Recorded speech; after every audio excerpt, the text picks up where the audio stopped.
I'm your hope, you're my hope, I'm J-Hope. 안녕하세요 디즈니 플러스 구독자 여러분, 제이홉 인더 박스로 인사드리게 된 제이홉입니다. 제가 올해 햇수로 데뷔 10년 차를 맞게 되는데요. 와우. 오늘은 저의 여러 가지 모습들을 함께 살펴보며 프로필을 업데이트하는 시간을 한번 가져보도록 하겠습니다. 제이홉의 다시 쓰는 프로필 2023 버전.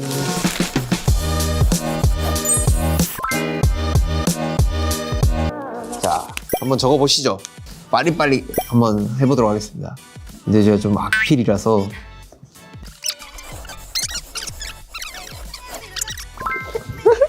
본인의 프로필을 본인이 직접 작성하는 게 물론 당연한 거지만은 당연하면서도 굉장히 힘든 것 같아요. 이 프로필을 만든다라는 거. 내가 내 자신을 이렇게 몰랐나? 싶을 정도로 뭔가 되게 고민을 하게 되고 시간이 정말 많이 소요가 되고 그런 시간이 되게 있으니까 다시 한번 나를 돌아볼 수도 있는 거고 굉장히 좀 재밌는 시간이 아닌가라는 생각이 듭니다. 아, 오랜만에 썼네요. 제이홉의 다시 쓰는 프로필 2023 버전. 자, 생년월일 1994년 2월 18일 생입니다. 별명 호비. 네, 맞습니다. 사실 많은 분들이 이렇게 불러주세요. 뭐 팬 여러분들도 그렇고 뭐 스태프분들도 그렇고 제이홉의 호흡을 따서 홉이인데 근데 이거를 호비라고 계속 이야기를 해주시더라고요. 그래서 별명 호비라고 적었고요. 데뷔 연차 2013년 6월 13일에 BTS로 그리고 BTS의 제이홉으로 데뷔를 했고요. 취미는요. 이제 좀 적다가 생각이 안 나가지고요. 거의 반 억지성으로 적었는데 사실 제가 막 게임을 좋아하진 않아요. 근데 요즘 좀 빠진 게 축구 게임을 좀 빠지지 않았나. 왜냐면 이거 월드컵도 있었고 굉장히 월드컵을 보면서도 축구라는 게 굉장히 재밌구나. 그러면서 이 축구 게임을 하면서도 약간의 그런 축덕이 된 느낌? 리그 선수들을 보면서도 되게 좋아하고 막 멋있어하고 약간 좀 이런 게 요즘 있는 것 같아요. 게임을 하면은 잡생각을 안 하더라고요. 제가 진짜 생각이 많은 타입인데 잡생각 없이 그냥 편안하게 할 수 있어서 되게 재밌는. 그리고 MBTI는 그러게요. 막 엄청나게 과몰입을 하는 타입은 아니라서 근데 뭐 최근에 했던 결과들도 그렇고 종합적으로 뭔가 나왔을 때는 INFJ라는 게 나오더라고요. 근데 저는 확실한 거는 다른 건 다 모르겠는데 J 하나는 확실한 것 같은 느낌이 듭니다. 좀 확실하게 좀 정리를 하고 계획을 하고 그걸 좀 하는 편인 것 같아요. 일적인 부분으로는 여행이나 막 이런 거 가면은 일로서 뭔가 너무 많은 것들을 확실하게 했다 보니까 약간 P 성향이 되는 것 같아요. 아무튼 뭐 이렇고요. 습관을 사실 이렇게 적었는데 습관은 제가 항상 어렸을 때부터 제가 이 옆머리가 진짜 많이 떴어요. 그래서 항상 이 옆머리를 만지는 게 학창 시절 때부터 좀 있었던 것 같아요. 그래서 뭐만 하면은 막 이렇게 하고 뭐만 하면은 이러고 뭐만 하면은 이러고 만지는 방식도 다양해요. 이러고 손에 있는 모든 이런 부위들로 이 옆머리를 만지는 것 같아요. 그래서 그 습관이 좀 있지 않나라는 생각이 들고 가장 많이 하는 말은 제가 사실 리액션을 진짜 많이 해요. 뭐 팀에서도 그렇고 평소에도 사람을 만날 때 뭔가 리액션이 너무 많이 나오다 보니까 아 진짜요? 라는 말을 진짜 많이 하는 것 같아요. 그게 배어있는 것 같아요. 그 사람에 대한 관심의 그런 표현 중에 하나라고 생각이 들고 어떠한 사람을 만났을 때 정말 관심이 있으니까 이 말을 하는 것 같기도 해요. 정말 관심이 없으면 이런 말도 안 하죠. 가장 많이 듣는 말은 역시 제이홉.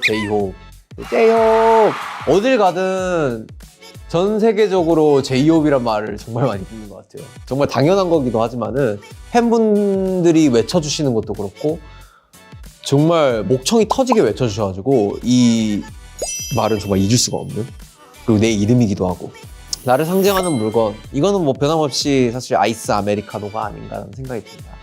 어떠한 날씨든 항상 아이스 아메리카노를 먹고요. 뭔가 하루의 시작이고 나의 잠을 또 깨워주는 그런 요소이고 나를 상징하는 색. 옛날에는 사실 데뷔 초반에는 되게 그랬었던 것 같아요. 뭔가 기억에 남기 위해서 되게 강렬한 색깔을 골랐었던 것 같거든요. 뭐 예를 들면 뭐 형광색이라든지 저는 초록색을 좋아하고요.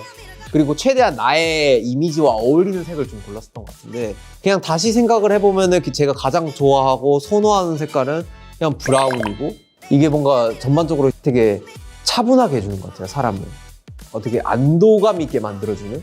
그래서 옷을 입을 때도 항상 뭔가 브라운 계열의 옷을 좀 많이 입는다던가 가장 좋아하는 문장. 사실 이 문장은 있는지는 잘 모르겠는데 그냥 노력은 결코 배신하지 않는다. 제가 사실 노력을 정말 많이 해요. 어떠한 부분이 있건 뭐 작업을 하건 어떤 춤 연습을 하던 사람을 만나던 그리고 지금 이 순간도 그렇고 제가 했던 노력들은 다 저를 배신하지 않았더라고요. 제가 뭐 롤라팔로자에서 뭐 공연을 하더라도 그런 많은 시간들을 할애해 가면서 했던 그런 노력들이 그냥 다시 돌이켜보면 아, 결국 그런 노력들은 나를 배신하지 않았구나라는 생각도 들고 가장 좋아하는 공간 이거는 뭐 집일 수도 있고 여러 가지 공간일 수도 있는데 사실 집일까 작업실일까 고민하다가 결국은 작업실을 선택을 했었던 것 같아요. 이 공간이 굉장히 힘든 공간이면서도 저의 많은 그런 부분들의 흔적이 좀 담겨져 있는 공간이라서 그리고 이 공간만이 오로지 나만의 공간인 것 같아요. 오직 제이홉, 오직 정호석을 생각할 수 있는 공간이라서 그래도 작업실이지 않나라는 생각이 들고 자, 행복의 3가지 조건입니다. 이거는 사실 굉장히 고민했어요. 저는 사실 굉장히 많은 조건들이 있는 것 같은데 일단은 건강. 건강은 사실 누구에게나 주어지는 조건인 것 같고 아프지 않고 건강해야지 제 음악을 듣는 많은 사람들한테 음악을 들려드릴 수도 있는 거고 여러 가지 활동도 보여드릴 수도 있는 거고 그리고 아까 이야기했듯이 사랑입니다. 사랑. 어떠한 부분에 있어서 사랑을 받던가 뭐 어떠한 부분에 있어서 사랑을 하던가 이거는 굉장히 행복을 주는 요소 중에 굉장히 큰 부분이 아닌가라는 생각이 들더라고요. 이 감정이 없으면은 과연 이 세상이 굉장히 사람이 웃으면서 그리고 이 기쁨을 만끽할 수가 있나 라는 생각도 들고 다 그 감정이 나오는 거는 어느 작은 부분의 사랑이거든요. 그리고 하나는 일입니다. 이거는 사실 아닐 수도 있는데 어떠한 부분에 있어서 일은 일 그만하고 싶다. 일 좀 제발. 언제 나는 이 일에서 벗어날 수 있을까 막 이러잖아요. 근데 결국 일이 있으니까 어떠한 부분에 휴식이 주어졌을 때 굉장히 그 휴식이 아름답게 느껴지더라고요. 근데 과연 내가 일 없이 계속 휴식을 취했을 때 과연 이게 좋나? 이것도 사실 잘 모르는 부분인 것 같아요. 결국 이게 있기 때문에 여러 가지로 다른 부분들이 굉장히 좀 크게 느껴지는 게 있는 것 같아요. 여튼 이런 부분에 되게 성취감도 느낄 수도 있고 여러 가지 그런 원동력이 될 수 있는 부분도 있을 것 같아서 분명히 이런 부분은 종합적으로 일이라는 거는 행복을 주는 조건 중에 하나다라는 거가 제 스스로 정리가 되더라고요. 꿈은요 그냥 오래오래 행복하게 저의 일을 하는 거죠. 저의 음악을 하는 거. 저는 사실 제 인생에 음악은 빠질 수가 없는 것 같아요. 어떠한 부분이 됐건 음악이 없으면은 뭔가 이상하게 침묵이 돌더라고요. 근데 그거를 약간은 못 참는 것 같아요. 그래서 뭔가 사람과 사람 사이에 미묘한 그런 기류를 없애주는 그런 것도 되고 그리고 내 일이기도 하고 그냥 오래오래 내가 좋아하는 거를 사랑하는 거죠. 이런 게 사실 꿈이 아닌가라는 생각이 듭니다. 자, 삶의 모토 이거는 항상 제가 이야기했어요. 저는 매 순간 감사하며 살자. 이런 게 사실 저의 모토인 것 같아요. 그러니까 전 세계에 뭘 했길래 이러한 사람들을 만나가지고 이러한 일을 만나서 이러한 직업을 선택을 해서 이러한 사랑을 받고 전 세계적으로 관심을 받는 사람이 됐을까? 와, 이건 진짜 아직도 신기하다. 그래서 지금 순간에 감사하며 살자라는 게 늘 있는 것 같아요. 이거는 내가 다시 태어나도 이거는 못 이룰 그런 부분이다. 참 내 주변에 있는 사람한테도 고맙게 생각을 하게 되고 지금 이 순간도 그렇고 여러 가지 부분으로 굉장히 행복해지더라고요. 그리고 웃게 되고 그게 굉장히 큰 것 같아요. 내가 아무리 힘들고 고달퍼도 그래 내가 어떻게 이런 사랑을 받으면서 살 수가 있냐. 지금 순간 되게 고마운 거다. 복에 겨운 소리다. 이런 거를 항상 하는 것 같아요. 그거를 부정하지 않으려고 노력을 하는 거죠.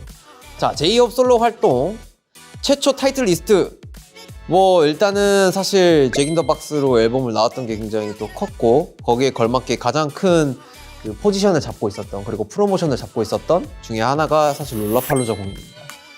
이거는 어떻게 보면 저의 한계를 시험해보는 그런 무대이기도 했고요. BTS 솔로 최초로 어떻게 보면 1시간이라는 그런 되게 긴 시간의 공연을 혼자 끌어가는 부분에 있어서 굉장히 좀 중요한 첫 단추였던 것 같고 그런 첫 단추를 또 잘 그래도 마무리한 것 같아서 굉장히 이런 부분에 있어 좀 되게 중요한 타이틀 리스트가 아닌가라는 생각이 듭니다.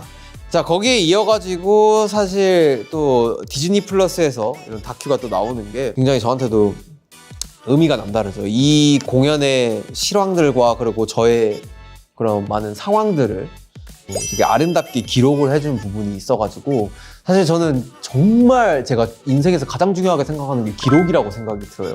저의 멋진 이런 순간들을 또 담은 또 다큐가 이렇게 출시가 되니까 굉장히 그런 부분에 있어서 또 의미가 있지 않나라는 생각이 듭니다. 마마 시상식에서도 사실 단독으로 참여를 했었고 마마라는 시상식은 저한테 굉장히 어렸을 때부터 너무 많이 봤던 거예요. 제가 어렸을 때 봤던 마마라는 시상식은 막 닥터들의 스눕독이 나오고 갑자기 막 무대를 선보이고 정말 화려한 퍼포먼스의 대명사. 와, 저한테 이 무대를 또 그리고 BTS가 여러 가지로 대상을 받았던 그런 이런 무대를 저 혼자 섰다라는 거는 굉장히 저한테도 의미가 남다른 타이틀 리스트가 아닌가라는 생각이 들어서 적었습니다.